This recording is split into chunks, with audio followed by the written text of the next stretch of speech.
HOA Karen called cops when I came back to my ranch. Didn't know I oversee every HOA in the U.S. He pulled into the gravel drive just before sunset, the sky a bruise of purple and gold, headlights skimming the white fence that had once meant home. 30 seconds. That's how long it took for the siren wail to break the quiet, for porch lights to blink on up and down the lane like judgmental eyes. A silver-haired woman with a clipboard marched to the edge of the easement, phone pressed to her ear, finger stabbing the air like a metronome of disapproval. She told the dispatcher there was an intruder at 112 Willow Trace trespassing, probable vandalism, perhaps armed with a large dog and a loud truck.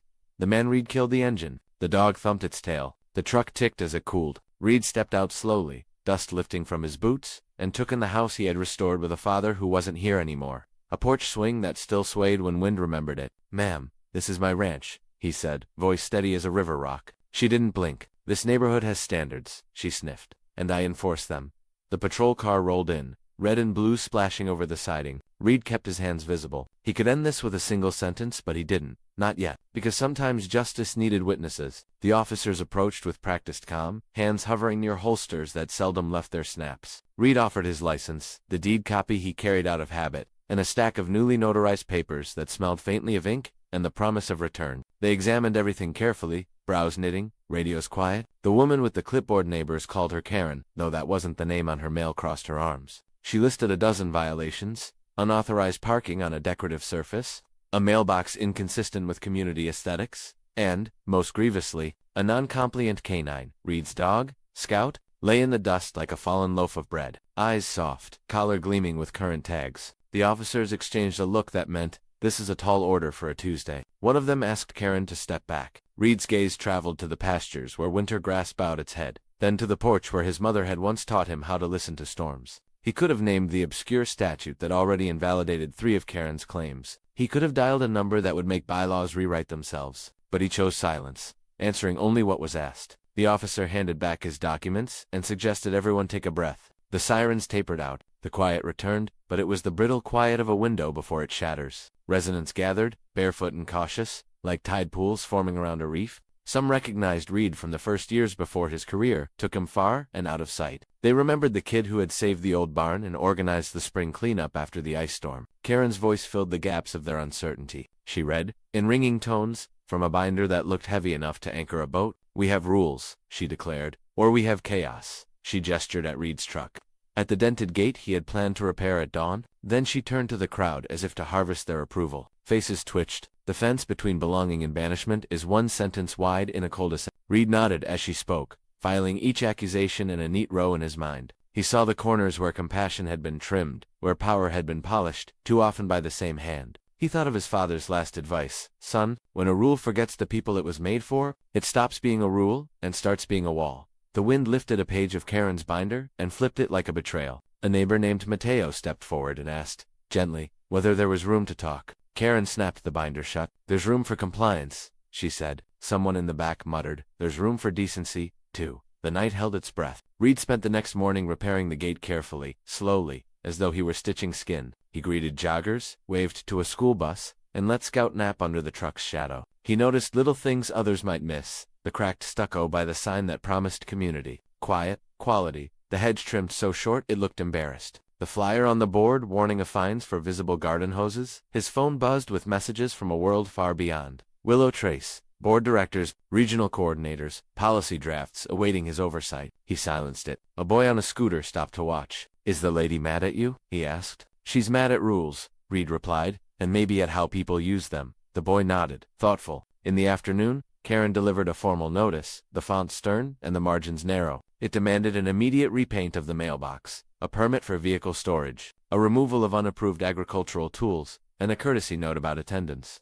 At the monthly compliance review, Reid read every line twice, then tucked the paper into his back pocket. He thanked her. She mistook courtesy for concession. That evening, he walked the property and counted the stars by habit. He felt the tug of 2 loyalties, the one to his neighbors, and the one to the wider fabric of neighborhoods he had spent years trying to mend. He knew he would need both. The compliance review met in the clubhouse, where the air smelled faintly of lemon cleaner and old arguments. A row of folding chairs faced a long table with a bell that Karen rang for order. Beside her sat 2 board members, Leona, alert and cautious, and Vince, whose smile suggested he had been elected to avoid being asked to volunteer again. The agenda marched across the whiteboard. landscaping seasonal decor, mailbox color standards, and Arcala multiple infractions. Reid took a seat in the second row beside Mateo and an elderly widow named Ruth, whose front door wreath had been fined for being out of season by 8 hours. When his name was called, Reid stood. He brought no file, no script, only a quiet that made the room lean toward him. Karen read the infractions aloud with relish, then looked up, expecting protest. Instead, Reid thanked the board for their time and said he wished to understand the goals behind each rule. Whispers rippled. Karen blinked. He asked Leona what community quiet had meant when they drafted the noise section. He asked Vince whether the mailbox pallet had ever been tested under actual sunlight. Each question reached for the person behind the paper. Leona's eyes softened. Vince glanced at the window as if seeing the street for the first time. Karen, sensing control loosen, tightened her grip on the bell. "This is not a therapy session," she warned.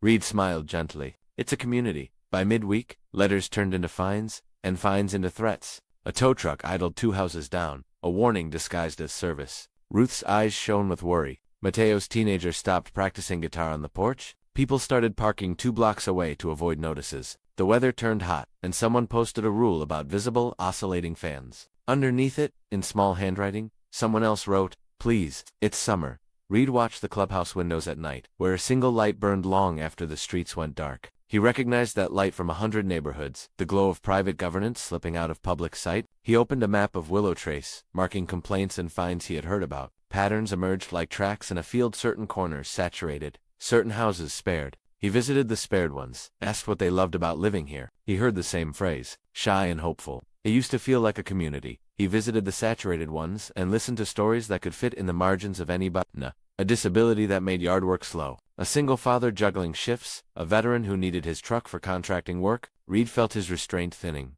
not into anger, but into resolve. He had promised himself he would teach, not punish, build, not burn. Still, justice is a door. Sooner or later, someone turns the handle. The next compliance night, the clubhouse overflowed. Word had spread that the ranchman had a way of making rules. Talk back. Karen wore a blazer the color of warning signs. She called the meeting to order with crisp consonants and announced a new enforcement initiative. Reid asked to speak before the vote. She hesitated, then granted 2 minutes, which he used like a master craftsman uses a chisel. He described what rules become when they are only enforced downward, when exception is treated as enemy, when conversation is replaced by citations. He told a story about a town that removed all benches to eliminate loitering, only to discover they had eliminated waiting, resting, and community. "What are we trying to build here?" he asked softly. "A picture, or a place?" Leona looked at her hands. Vince cleared his throat. Karen tapped the bell. "Your time is up," she said. The crowd murmured. Reid nodded, then did the thing he had avoided since the first siren. He reached into his jacket and pulled out a credential wallet, simple, unadorned. He laid it on the table.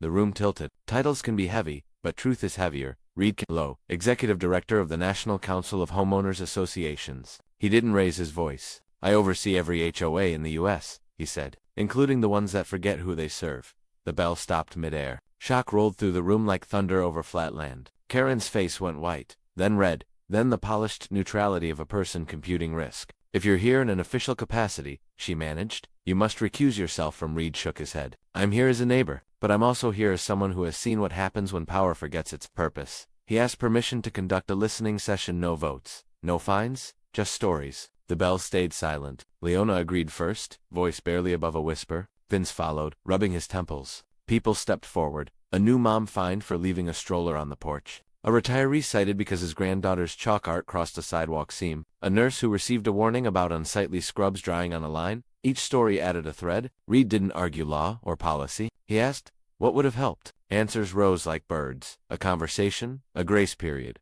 a list of neighbors willing to assist, clarity in plain language. Karen watched her authority leak, drop by drop, into a basin labeled community. At the end, Reid proposed a 30-day stay on fines while they reviewed the covenants. A murmur of hope lifted. Karen frowned, said the bylaws didn't permit such a pause. Reid looked at her kindly. They don't forbid it either. The room inhaled because sometimes mercy doesn't need permission. It needs courage.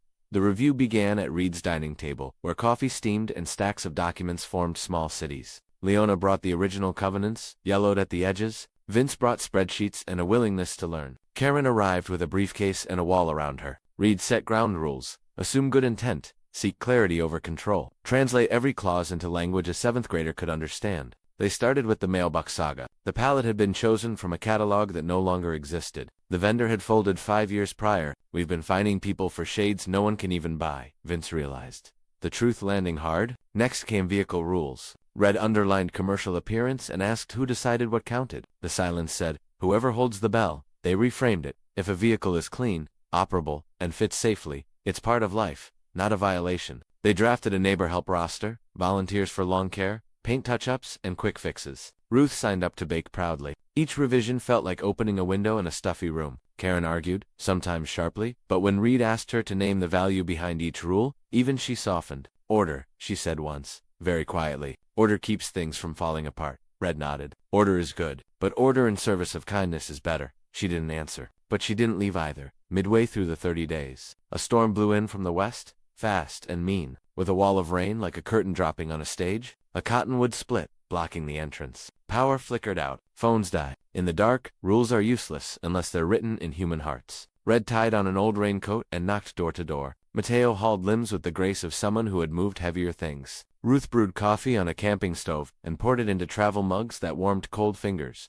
Leona organized a check-in list by flashlight. Vince brought his generator, the sound steady as a pledge. Karen was the last to open her door. Water tracked from her hall. A ceiling stain pulsed like a bruise. She stood very still. Clipboard nowhere in sight. The roof, she admitted, has issues. Reid didn't gloat. He climbed the ladder with Mateo, patched what he could, set buckets where the drip insisted on remembering. When they came down soaked, Karen offered towels she had folded with trademark precision. Thank you, she said to each of them, the words careful as if she were learning a new language. In the morning, after the storm, neighbors stood where the cottonwood had split and marveled that its heartwood was sound only. The outer ring had failed. They took it as a sign. Order matters. But core matters more. With power restored and sunlight drying the lawns, the revised bylaws went to a vote. Reid did not campaign, he simply explained. We keep what keeps us together, he said, and let go of what keeps us apart.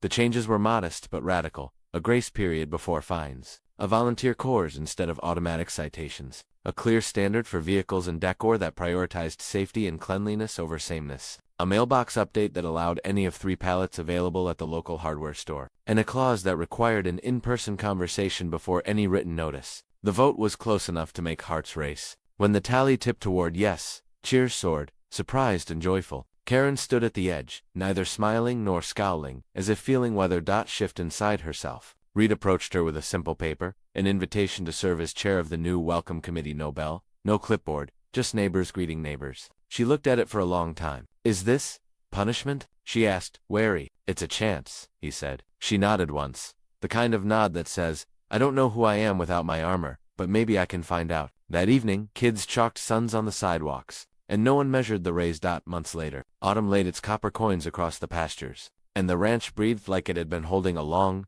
unnecessary breath. The mailbox stood proudly in a shade called meadow bronze, a color that seemed to tilt toward morning. Scout slept in the porch sun, twitching in dreams where fences always held and gates always opened. Reid walked the lane with a stack of welcome packets under his arm and paused at Karen's house. She was on the porch with Ruth, tying a ribbon on a basket of muffins for a new couple on the corner. She waved him over, hesitant still, but warmer. We added a map of the best walking loops, she said, and a list of neighbors who can help if anything. The list was long. Leona's name was there, and Vince's, and Mateo's, and Reid's next to fence repairs and mediations. Not one of them needed a bell. Reid thought about all the neighborhoods he had visited, the ones he would help after this, and how change never arrived like a verdict. It arrived like a neighbor, knocking gently, offering a hand. He looked at the fence he'd mended that first morning. It wasn't perfect. It didn't need to be. Community didn't mean sameness, it meant belonging. And in Willow Trace, belonging had finally outvoted fear. The sun slid down, the porch swing remembered, and just as quiet, steady human kept time.